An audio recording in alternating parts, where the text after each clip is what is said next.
Good afternoon. My name is Tom Beaker, and I'd like to welcome you to the Nebraska State Historical Society's Brown Bag Lecture Series, held here at the Museum of Nebraska History every third Thursday of every month. A detailed schedule on this series, as well as information about all of the Historical Society's programs and services, can be found on our website, www.nebraskahistory.org. Before I introduce today's speaker, I would like to thank the Nebraska State Historical Society Foundation for funding for the filming of these lectures. Their financial support allows us to tape and broadcast these programs on public access television. Today's speaker, Jim Potter, is a native of Wilcox, Nebraska. He has been with the Nebraska State Historical Society since 1967, and today is our senior research historian. And ever since the centennial of the Civil War, Jim has had a great interest in that conflict. So the title of Jim's talk today is Fort Donelson and Shiloh, How Nebraska Soldiers Helped Win the Civil War. Jim.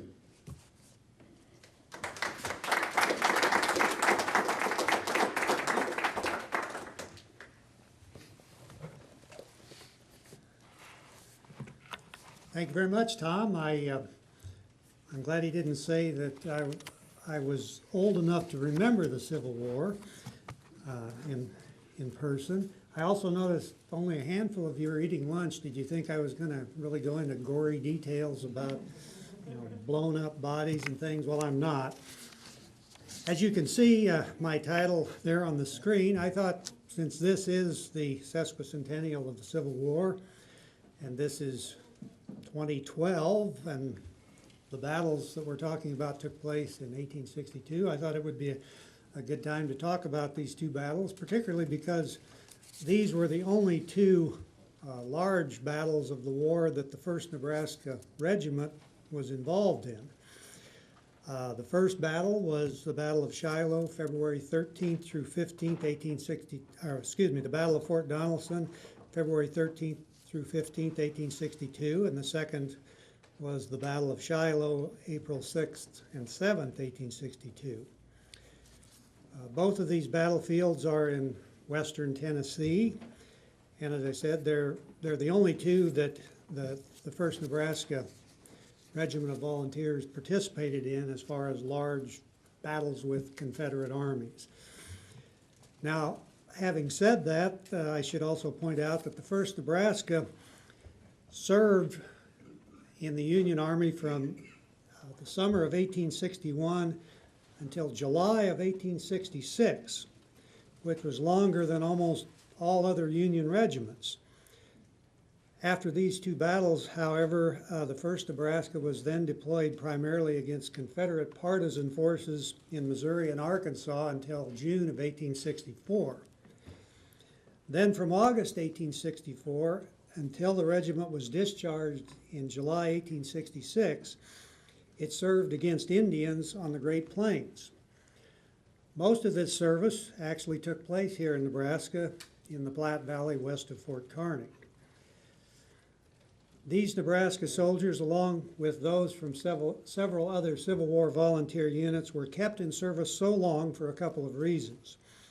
First, the warfare with the Indians on the plains, while related to the Civil War, continued on beyond the Confederacy's surrender in the spring of 1865.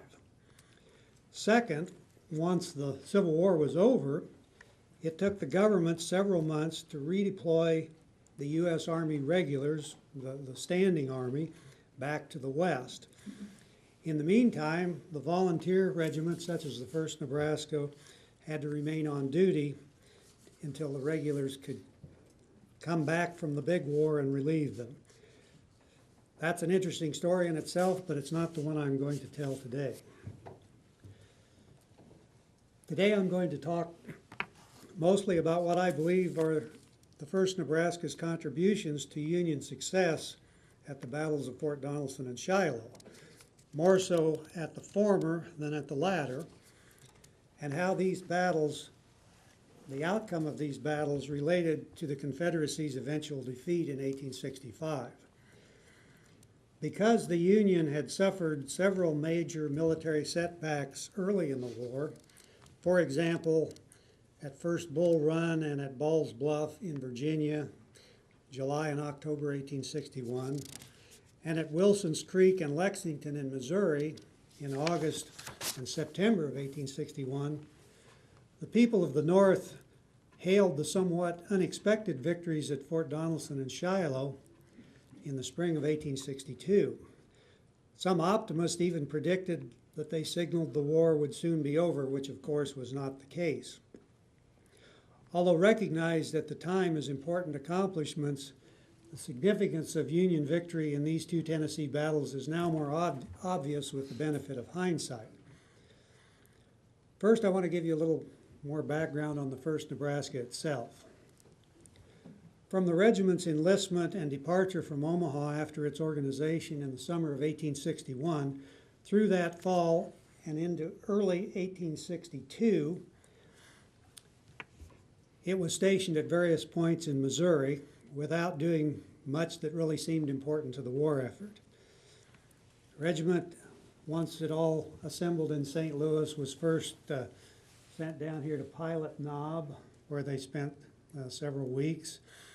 And then in October of 1861, they were sent off en route to Springfield as part of John C. Fremont's effort to finally drive the Confederate forces out of Missouri. Well, this was a ponderous and slow-moving campaign, and not much was accomplished by it. Although the Confederates did sort of pull back, but there was no major fighting in this Springfield campaign. But by the time the 1st Nebraska got out further into this part of Missouri, they and many others settled down into sort of permanent camps for quite some time. The 1st Nebraska took up what would turn out to be their winter quarters of 1861-62 at a little town that doesn't really show up even on this map, maybe doesn't even exist any longer, called Georgetown, but it would be up in this vicinity here, somewhere in this part of Missouri. Not much was going on there. They sort of sat around their camp. One of the things, however, that may have broken the monotony of camp life a little bit was while they were at Georgetown, some of the men in the 1st Nebraska found the newspaper office had been abandoned by the editor. The story is that the editor decided himself to enlist in the Union Army. So there sat the newspaper office. So some of these Nebraskans decided to print a little newspaper for their fellow men, and this is what they came up with. The editor is identified as Provey, but I'm pretty sure that was Lieutenant Charles E. Provost of Company D, who had formerly worked for the Omaha Nebraskian paper in Omaha.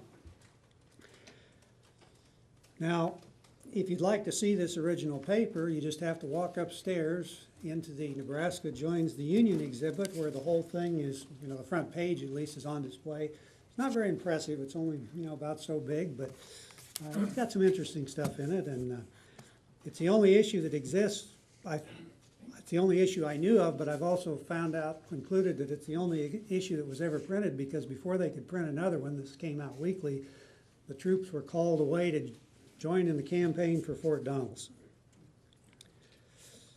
While they were at Georgetown, even though the men of the 1st Nebraska had thus far fought in no battles, Army service was taking a heavy toll. In fewer than 6 months, some 35 men had died of disease, and 5 or 6 had been killed in accidents. A significant number had deserted.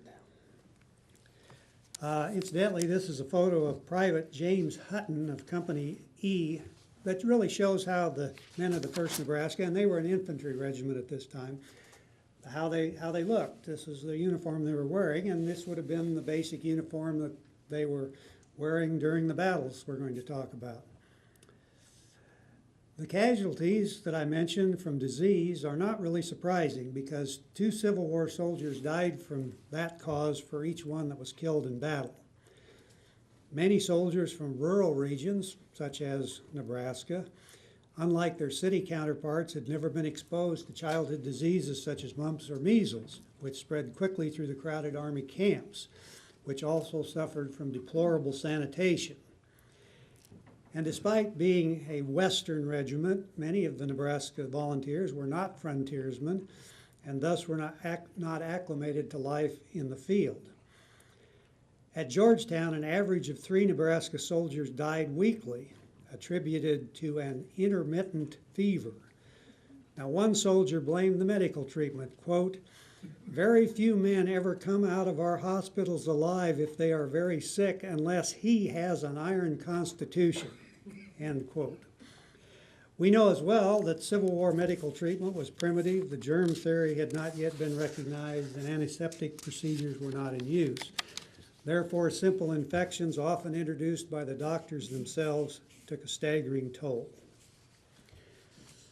Now, just when it seemed that the 1st Nebraska at Georgetown was destined to spend the entire winter languishing in their camps, and sometimes dying in their camps, orders came that would send it south. The regiment was assigned to join General Ulysses S. Grant's campaign against the Confederate strongholds of Fort Henry and Fort Donelson in northwestern Tennessee, which was the first major Union thrust in the Western theater. The battles that lay ahead would surely satisfy the most sanguinary of the Nebraska soldiers who had been yearning to meet the enemy face to face. A look at a map here reveals or helps reveal why the 1862 campaigns in West Tennessee proved so important to the outcome of the war. Border state Kentucky, here, whose citizens were badly divided, had not seceded from the Union and proclaimed its neutrality in 1861 and refused calls for troops from both sides. In September, the fact that Union forces were here at Cairo, Illinois, under Grant, prompted the Confederates, who were down in Tennessee, to move up and occupy Columbus, Kentucky, here on the Mississippi River. Well, this may have been a very militarily sound decision, but it proved politically disastrous because Kentucky's legislature was primarily Unionist, and they asked Union troops to drive the Confederate invaders out, which of course gave Grant an opening to occupy places in Kentucky such as Paducah, which is at the mouth of the Tennessee River. And there's another town that doesn't show on the map here, Smithland, which would be at the mouth of the Cumberland River. So in effect, the Confederate invasion to fortify Columbus overlooking the Mississippi River ended up helping keep Kentucky in the Union. The other thing that's important is these 2 rivers, and here's the Tennessee River, and here's the Cumberland River that flowed down through Fort Donelson, Nashville, and so on. These 2 rivers provided the Northern forces with direct access into western Tennessee. Northern Mississippi as well, and see the Tennessee still flows clear down here to into northern Mississippi and Alabama. So it provided the Union forces with direct access into this part of the Confederacy. Actually, a noted historian of these campaigns, Benjamin F. Cooling, who's written a book on the battles of Fort Henry and Donelson, termed this area the Confederate heartland. The other important thing is that the Union had a fleet of river gunboats and transports that could take advantage of these waterways. And the Confederates really had no counterpart in response. The Confederates were kind of late to recognize that this represented a major gap in their defenses and rather late to fortify it.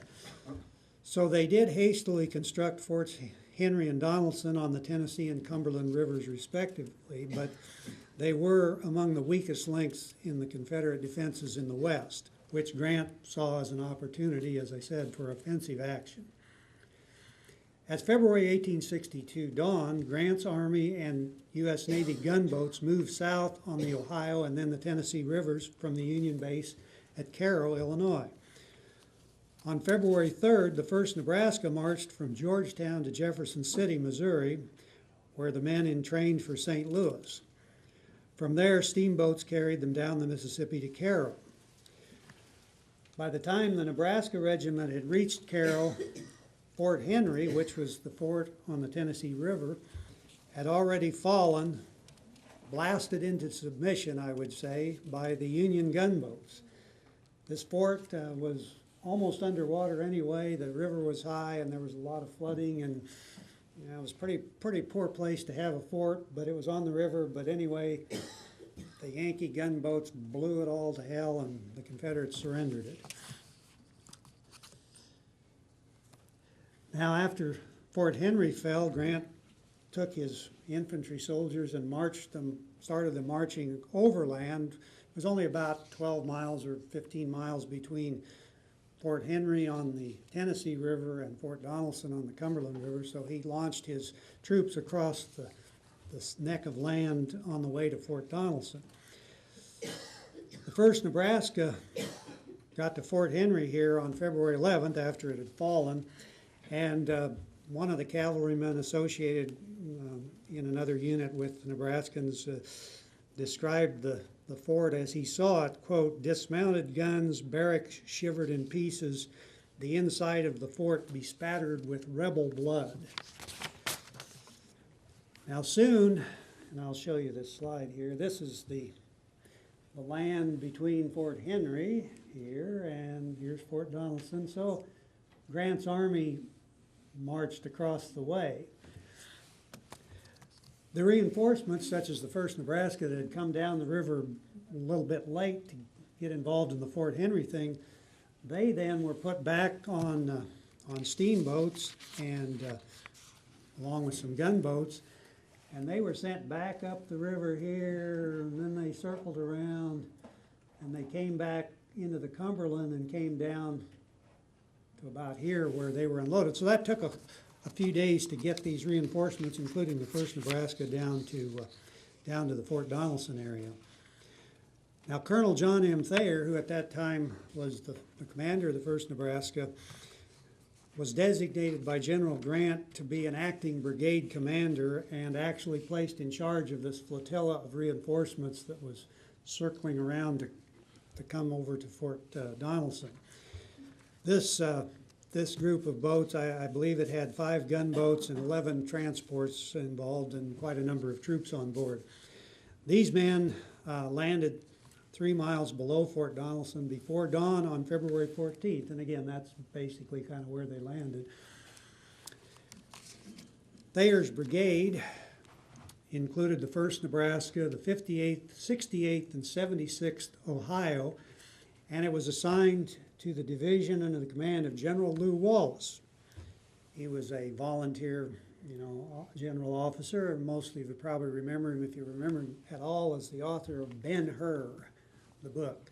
He also later became, I think, governor of New Mexico and got involved in some of those, cowboy wars down there. But at this time, this is his Civil War period.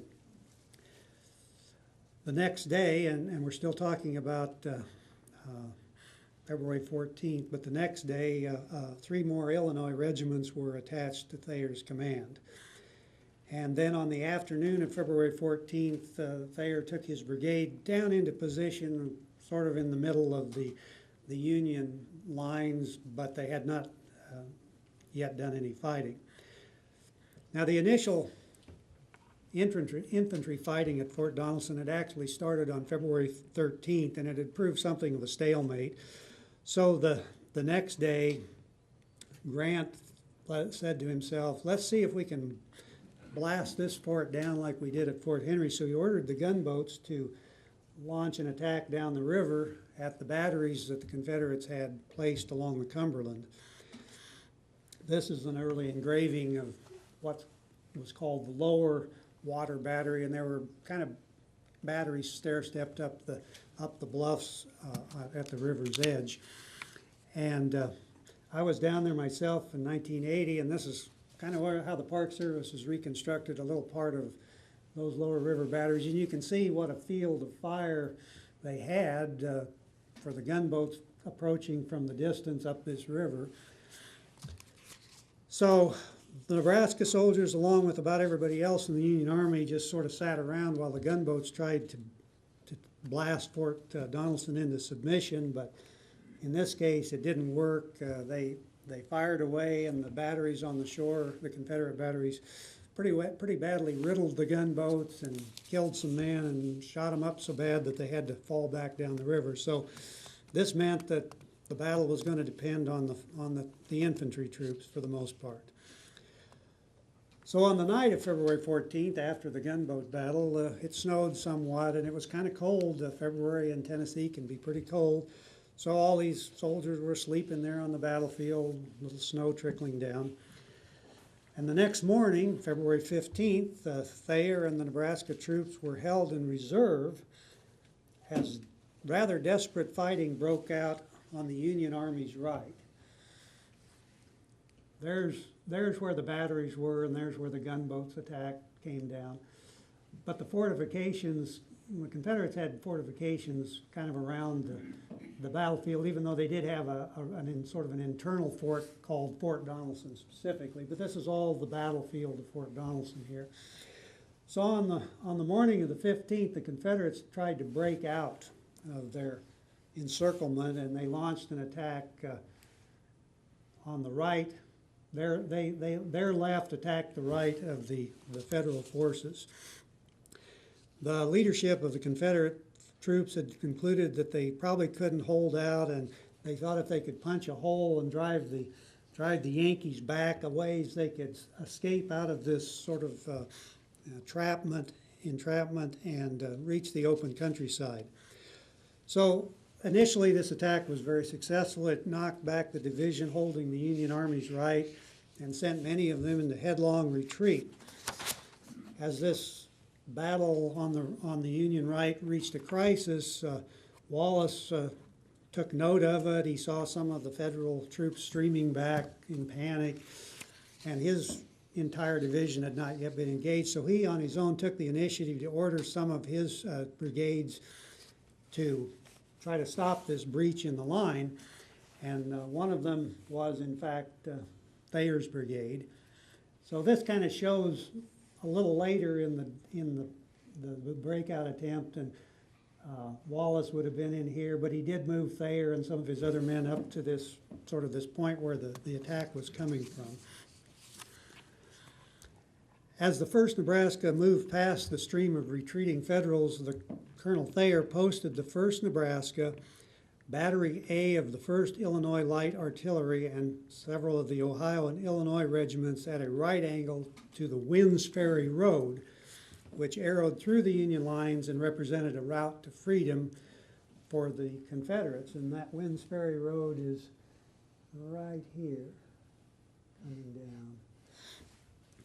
I have another map. It's not quite as colorful or as clear, but it also shows this Confederate attack. Here's the Winds Ferry Road here, and they had already knocked the original Yankee lines back quite a ways when this map would show it a little later. Almost immediately after Thayer got his men into position, Confederate regiments attacked down the road directly toward the 1st Nebraska and the battery by its side. And incidentally, this little box right here is the 1st Nebraska, and here's the battery, and they're just pretty much right on that road there, and some of these other boxes are some of the Illinois and other regiments in Thayer's brigade. And then there were some in reserve back here, but there's the 1st Nebraska. As the attack developed, the Nebraskans held their fire until the enemy was within 40 or 50 yards. Quote, "Then such a fire, my God, it was one continuous volley of musketry," end quote, recalled 1st Nebraska soldier Francis Kramer. The men had been ordered to keep low and fire while kneeling, thus many of the enemy bullets sailed harmlessly over their heads. Although Kramer was struck by a spent bullet, and he wrote his mother and said, It scared me like thunder. There is no use talking, mother. The bravest man ever made would rather be at home than in a battle. End quote.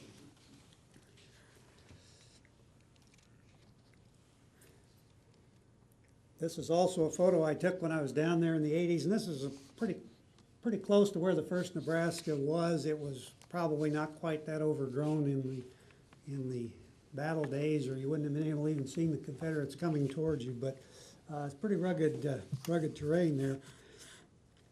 The ebb and flow of rifle and artillery fire in the first Nebraska's front lasted for less than an hour, and by some accounts, the regiment repulsed 3 enemy charges. Private Thomas Keene, quote, shot at several men with as cool an aim as though they were stumps, end quote. One soldier recalled that the men in his company fired 23 rounds. Casualties proved surprisingly light. Thayer reported 3 killed and 7 wounded in the first Nebraska. One private attributed some of the casualties to volleys from the 76th Ohio, which was posted in reserve behind the first Nebraska. Quote, they got so excited by the firing that they commenced firing over our heads, and 1 or 2 were wounded in that way. If you go to Fort Donelson today, you'll find this marker that really tells this story of the battle I've just told you, the defense by the 1st Nebraska and these other regiments. However, I should point out that this particular marker is not within the military park that's operated by the government, because the government doesn't control all of the battlefield. And actually, this is kind of a little housing. I mean, there's some houses around here. It's kind of outside the park, but they still have, as you can see here, some interpretation. And so this marker probably tells the best story of what the Nebraska troops went through. And I did transcribe this. I'm not going to read this whole thing, but I'll give you a little bit of what this marker says here. By 10 a.m. on February 15th, the situation on the federal right had become critical. Fugitives crowding up the hill in rear of Wallace's division brought unmistakable signs of disaster.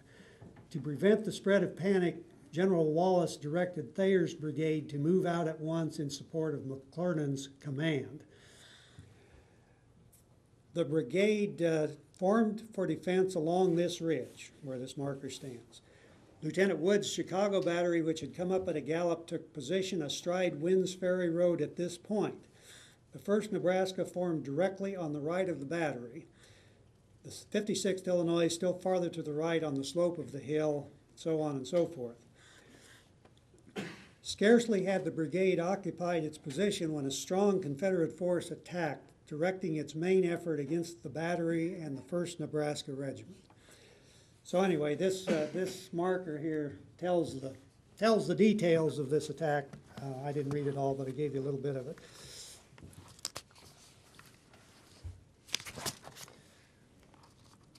After the main fighting was over, everybody had to write the reports, and General Wallace reported that the 1st Nebraska, quote, met the storm, no man flinching, and their fire was terrible. To say that they did well is not enough. Their conduct was splendid. They alone repelled the charge, end quote. Now, allowing for the hyperbole that often crept into Civil War battle reports, it still seems clear that the 1st Nebraska exceeded expectations for an untested regiment in its first major battle. This action at the Wynn's Ferry Road prevented the disintegration of the Union Army's right and stalled the Confederate offensive. Grant then reasoned that the rebels had weakened other parts of their line to mount this attack, so he ordered an assault by the Union left wing that penetrated the rebel fortifications. This isn't exactly that same attack, but it's representative of what was going on. This attack, this penetration of the lines, compounded by Confederate tactical blunders as well as the soldiers' fatigue and disorganization, sealed the Confederate Army's fate. The garrison surrendered the next morning, February 16th, although several high-ranking officers and a significant number of men escaped before the capitulation took effect. When the Nebraska soldiers entered the Confederate breastworks, quote, dead and wounded men lay in every direction inside and out of the fort, and horses blown to pieces by shells, cannon knocked over, clothing scattered and trampled underfoot, Tents all cut to pieces by grape shot, arms and ammunition piled up in every direction. A couple more scenes from my trip of the 80s. Oops. Let's go back here. These are what's remained in 1980 something of the Confederate fortifications. I'm sure they're still there. Steve, you've been down there recently, haven't you? Yeah. Still there. Yeah.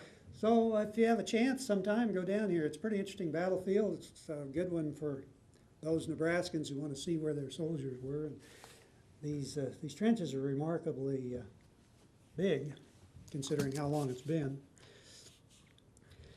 Now, after the two victories at Fort Henry and Fort Donelson, Grant moved his army south on the Tennessee River to mount an offensive against the Confederate base and railroad junction at Corinth, Mississippi, or Corinth. With it went the 1st Nebraska.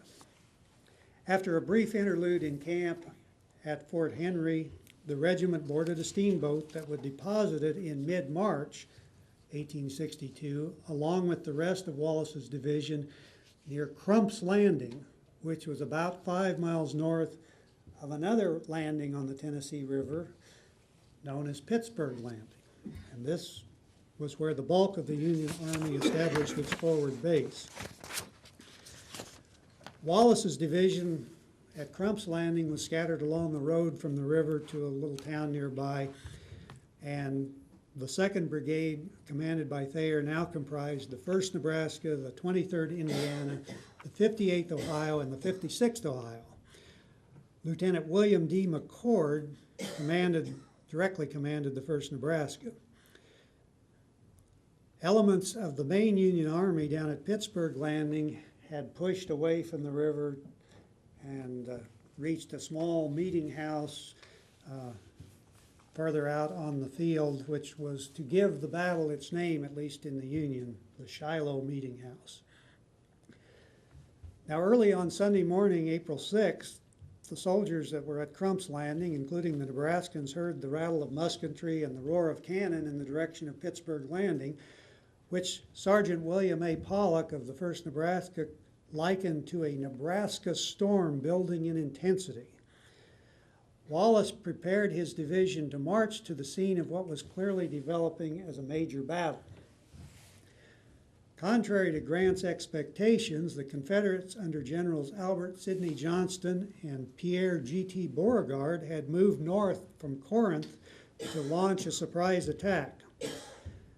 Grant's orders for Wallace to move his troops to reinforce the Union Army's right arrived in late morning, but bad roads, streams that had no bridges, and just general confusion about where the Union Army was at any point in time delayed Wallace's arrival on the battlefield until nightfall of the first day's fighting. At the end of that day, in what would be known as in the Union as the Battle of Shiloh, Grant's army had been pushed into a defensive perimeter clinging to the bank of the Tennessee River and actually very near the brink of defeat.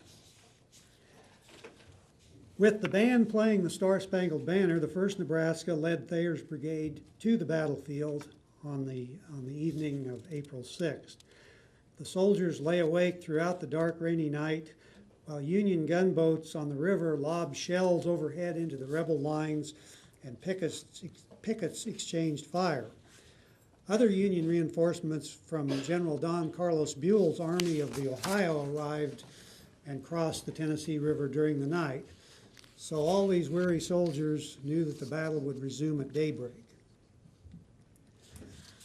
At dawn on April 7th, the 1st Nebraska and the rest of Wallace's division, which were posted on the extreme right of the Union Army, and here it shows Wallace's arrival the day before, and so this is about probably where they were that whole night, waiting for the next day's battle to start. So they joined in with what became a general offensive by the now reinforced Union Army. The battle in the 1st Nebraska's front consisted of a series of artillery duels, infantry advances, and firefights as the Union troops gradually pushed the exhausted and now outnumbered Confederates over hills and through ravines. At one point, the men of the 1st Nebraska dueled with the Confederate battery for nearly 2 hours, and the regiment had to briefly retire from the line to replenish its cartridge boxes. During the fight, shells mortally wounded Private John Roggensack and disabled Corporal Henry Buckrow of the Regimental Color Guard, tearing a piece out of his thigh.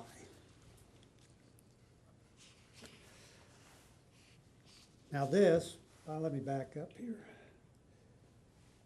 This marker that I'm going to show you next shows the position of Thayer's Brigade in the 1st Nebraska from 10 o'clock to about noon on that day. So that would put them, somewhere in this vicinity here. And this marker is one that the Park Service put up years ago, and it shows where Thayer's Brigade was, and you'll see the 1st Nebraska is mentioned along with the Indiana and Ohio Regiment. This brigade was engaged here from about 10 a.m. to 12 noon, April 7th, 1862. It then advanced through the Crescent Fields. According to Regimental Adjutant Silas Strickland, quote, "Shell, cannonballs, and musketry rattled in the trees over and around our heads like an old-fashioned hailstorm, with a large quantity of thunderbolts thrown in.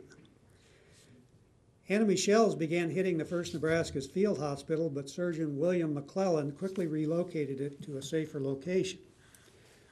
By about 5 p.m., the weary Confederates had finally been driven from the field, but Grant's soldiers were nearly as exhausted and in no condition to pursue. An eerie calm settled over the battlefield, punctuated by the cries and groans of thousands of wounded men.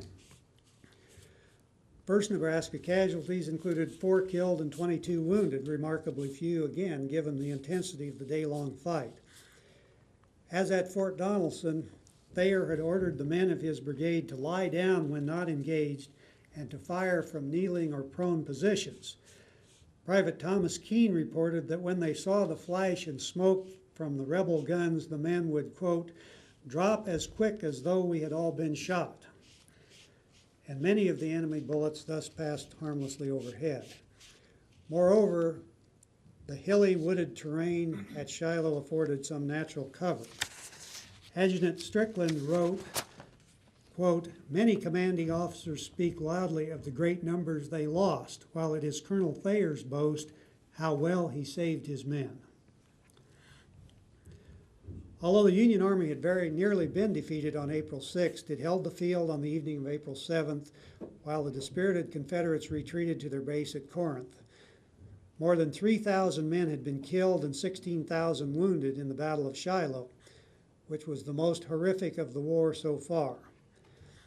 The 1st Nebraska again came in for its share of accolades. Division Commander Wallace praised, quote, "the noble 1st Nebraska." And Thayer wrote, quote, "Nobly did the 1st Nebraska sustain its reputation well earned on the field of Donelson." Regimental Commander Lieutenant Colonel McCord reported that the 1st Nebraska was in action from 5:30 a.m. until 5 p.m. and, quote, "it steadily advanced and never receded an inch." A newspaper correspondent credited the regiment for, quote, "giving rich promise of the noble fruits the maturity of that young territory may be expected to bear."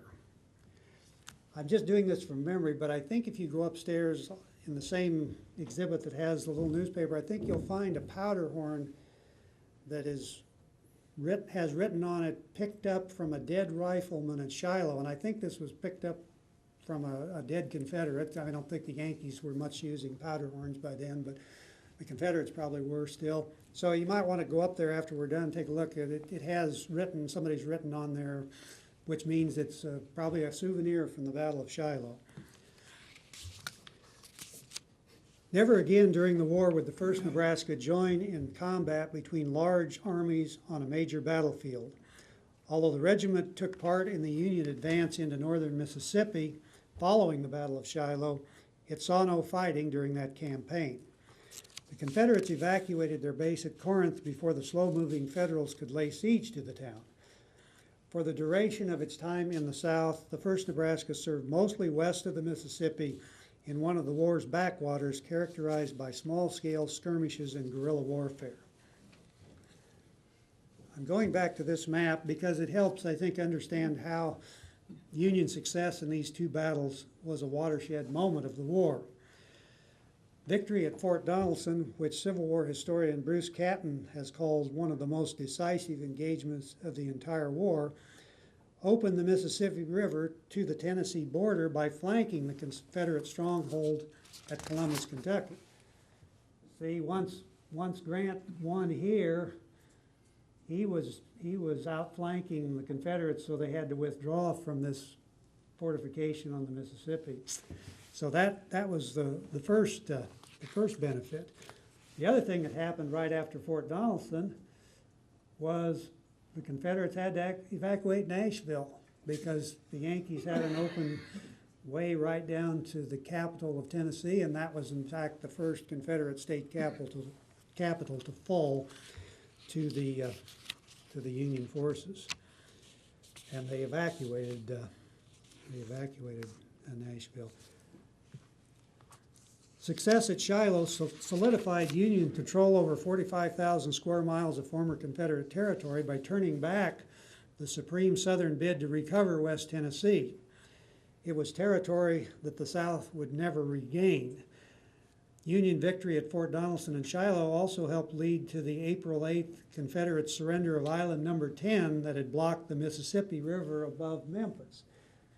There's an island here in a loop of the river. The Confederates had fortified it, but again, once the Yankees were down here, they had to get rid of these upriver fortifications. So that place surrendered on April 8th. Memphis was captured by a Union River fleet, or at least that was part of it, in early June. So with this campaign and the related developments, the Confederates pretty much lost entire control of the Mississippi all the way down to Vicksburg, which was a major blow, which of course would get worse because Grant then was poised to begin his campaign against Vicksburg, which took a long time to bear fruit, but finally, victory at Vicksburg finally opened the Mississippi River entirely when Vicksburg was surrendered by the Confederates on July 4th of 1863. The other thing that happened at the Battle of Shiloh, it brought the death of the Confederate commander Albert Sidney Johnston, who was considered their top commander in the Western Theater. Although modern scholarship has concluded that probably his military prowess was overrated, his loss, nevertheless, was considered a staggering blow to the Confederacy's prospects at the time. No Confederate general of his perceived stature would command in the Western Theater for the duration of the war. On the other hand, these two battles, particularly Fort Donelson, brought Ulysses S. Grant to national prominence and earned him President Lincoln's favor. The first step on the road that would ultimately lead to Grant's appointment as commander of all the Union armies. It was at Fort Donelson that Grant uttered his famous call for unconditional surrender, a phrase that his initials frequently brought to mind. The Tennessee battles highlighted his tactical boldness and pertinacity in response to setbacks that in similar circumstances throughout the war incapacitated many other Union commanders. Fort Donelson and Shiloh lifted morale in the North and damaged that of the South. These Union victories also diminished Confederate prospects for recognition by England. The two battles also earned accolades for the 1st Nebraska's original colonel, John M. Thayer, which led to his promotion, a formal promotion as brigadier general. Although the promotion removed Thayer from direct command of the 1st Nebraska, and really from any other direct association with the regiment, it gave him a role in other Union victories in the West. For example, if you visit the Vicksburg battlefield today, you will find a section of the Union lines labeled Thayer's Approach, which is an area where troops under Thayer launched an attack against the Confederate entrenchments. The attack failed, but nonetheless, they tried. There's also a bust of General Thayer on the battlefield. I can't remember just where it is, but somewhere you go to Vicksburg, you'll find a bust of our General Thayer on the battlefield there. Thayer's successful military career no doubt helped him win election as one of Nebraska's first 2 U.S. senators in 1866, And then, of course, he took office as a U.S. Senator when Nebraska became a state. His friendship with Grant no doubt led to Thayer's 1875 appointment, because then Grant was President Grant, but he appointed Thayer as territorial governor of Wyoming. After that stint, Thayer came back to Nebraska and became governor of Nebraska from 1887 to 1892. Fort Donelson and Shiloh have perhaps been overshadowed by larger and bloodier battles that followed, including Antietam, Gettysburg, and Chancellorsville, battles that riveted the nation's attention on the Eastern Theater. Even now, the fighting in Virginia, Maryland, and Pennsylvania between the Army of the Potomac and Lee's Army of Northern Virginia captured most attention by writers, filmmakers, and Civil War buffs. Some historians, however, have argued that Union success and Confederate failure in the West was the real key to the Civil War's outcome. The Confederate West held important industrial, agricultural, and manpower resources. Missouri, for example, was second only to Virginia in population, and Tennessee had a significant iron industry and some manufacturing. Unlike the Deep South, where cotton was king, the Confederate heartland produced foodstuffs. The loss of this resource base began early with the Union occupation of West Tennessee after the battles of Fort Donelson and Shiloh, and was solidified when Grant took Vicksburg in July 1863, cutting the Confederacy in half. While the Confederacy's best armies and leaders were in the East, their efforts could not be sustained without replenishment from the Confederate heartland. Thus, the spring 1862 battles in which the 1st Nebraska Regiment participated proved pivotal, even if not fully recognized at the time. By making an important contribution to Union victory at Fort Donelson, and by helping sustain the Union Army's recovery from near disaster at Shiloh, the 1st Nebraska arguably deserves at least modest credit for the Confederacy's eventual defeat. Now, for more on the 1st Nebraska, along with that of other units that served from Nebraska during the war, and also a look at events that were going on back here in Nebraska during this time, and I'm including the Indian War along the Platte, and also the political battles leading to Nebraska statehood, I hope you'll be interested in taking a look at my book when it comes out sometime this fall. It's pretty much close to being done, and the University Press has indicated that it should be out no later than the first of the year, but I'm hoping it'll be out before then. And I've tried to tell a little bit of the story that's in the book today, and there's much more. I hope you might find it of interest, and with that, I'll be glad to take questions. I can't really always see, but if there is. Yes, ma'am. Where is Fort Pillow in relation to Donelson? It's west, isn't it?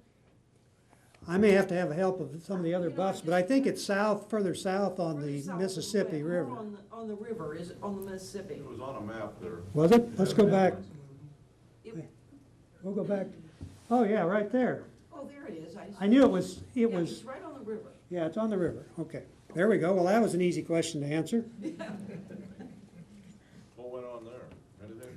Well, there was a famous event where the Confederates killed a bunch of black Union soldiers there later in the war. It was called the Fort Pillow Massacre, and it kind of a notorious episode where the Confederates just slaughtered these black soldiers, even though they were surrendered, or they were willing to surrender. But of course, the idea of a black soldier carrying a gun fighting against the South was anathema to many Confederates. Because the war, after all, at least in my view, was about slavery.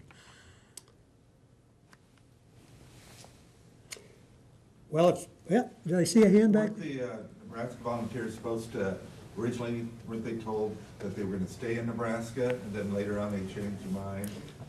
Yes, that's very true. The question was, weren't the Nebraska soldiers originally told that they would be kept home to guard the home front, probably, because of the concern about Indians and so on? And yes, indeed, there's a letter from Secretary of War Simon Cameron, who was the first and pretty inept Secretary of War back to the governor of Nebraska at the time they were authorizing this regiment, said, yes, they'll be kept in Nebraska to guard your own, you know, hearth sides, and in a word, they're not to be marched elsewhere, but kept at home to guard your own doorsteps. And in effect is what he said. Well, of course, that didn't turn out to be true, but then I've heard of occasions when other government officials have said things that didn't turn out to be exactly right either. So, but you know, I think the soldiers probably, many of them wanted to go somewhere else. There were some that probably enlisted because they thought they were going to be able to stay pretty close to home. There was a big hue and cry in the territorial newspapers about government bad faith when the regiment marched off to Missouri and never came home until June of 1864. There was a lot of complaints, but nothing they could do about it. And I think Thayer had something to do about it too. In a reminiscence after the war, Thayer said, well, I kind of wanted the regiment to go down and have a shot at fighting the South. And I think he probably thought under the table at least that, you know, more chance for me to get some glory too. But I think Thayer probably prompted Fremont to call the regiment down there to St. Louis, and can't prove it, but that's what happened. They left and never came home till 1864. Was the 1st Nebraskan the only organized unit from Nebraska that took part in the war? No. The question was the 1st Nebraska the only organized unit that took part in the war? There is a slight caveat, though, in that they are one of the 2 units with Nebraska connections that fought Confederates. There was a 2nd regiment enlisted in the late fall and winter of 1862, a 9-month cavalry regiment called the 2nd Nebraska Volunteer Cavalry for 9 months, and they fought Indians up in Dakota Territory in the summer of 1863, and then they were mustered out. And some of those guys ended up in the 1st Nebraska after the regiment had come home. Let's wrap it up. Okay. I appreciate your interest, and if any of you have other questions, well, come see me and we'll talk about it after we're done. Thank you very much.